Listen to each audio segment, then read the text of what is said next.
Hello and welcome to our channel. Today we are going to be discussing why the ESFJ gets confused for an ENFP. And before we get started, I'd like to ask that you subscribe to our channel and like our videos so that we can spread the word of what we're trying to do here.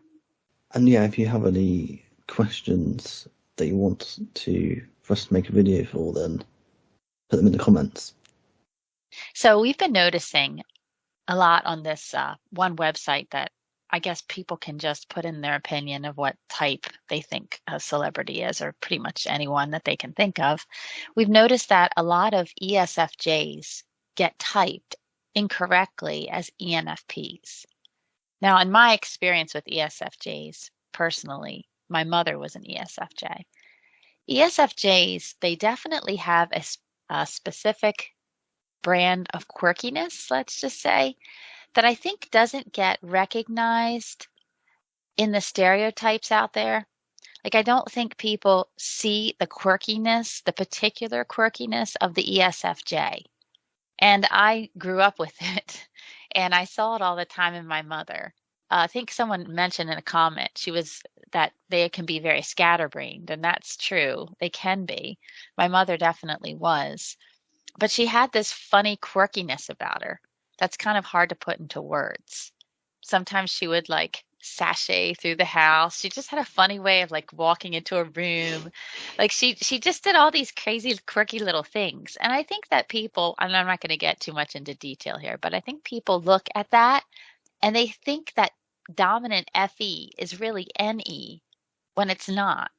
And I think that there's a lot of confusion there because we see a lot of people who are ESFJs who are mistyped as ENFPs. I mean, we've seen many so far. Yeah, I think it's mostly been the men, but I think it's been both.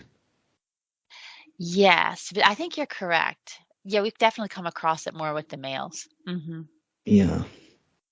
So what I think people are confusing is, different extroverted functions sometimes seem very similar, and it's hard for people to decipher what's what, because what they're seeing is what they think they're seeing.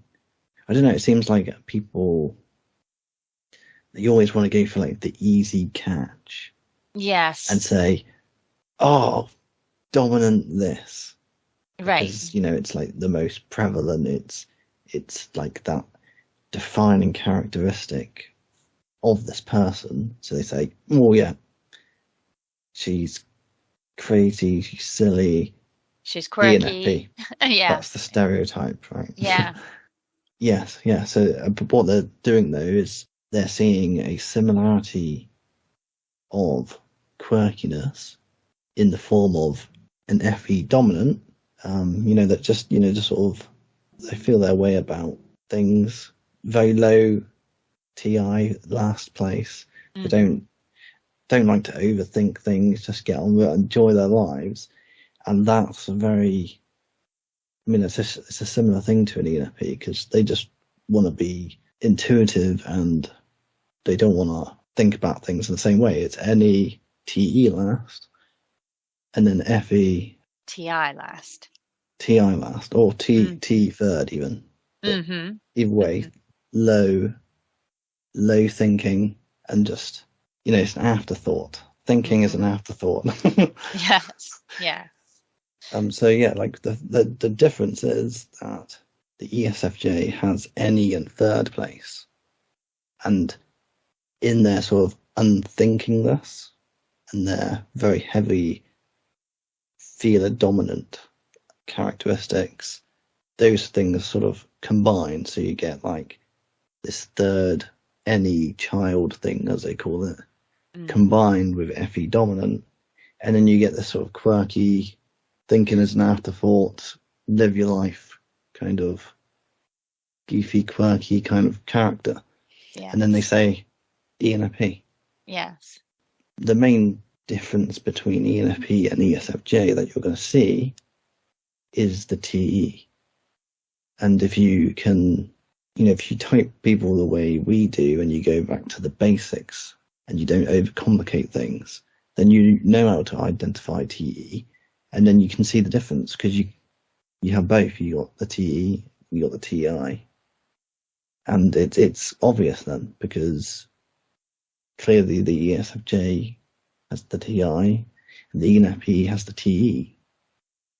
The ENFPs are so much more deliberate in the way they hash stuff out. You ask an ENFP a serious question and, they're very TE, they're very on it. Yeah. And an ESFJ is not. They're just like, they're a bit hesitant, Mm-hmm. That's what they tend to be like because they haven't thought about it. And Right. TE hasn't thought about it. It kind of has thought about it. That's the difference. Right. Exactly.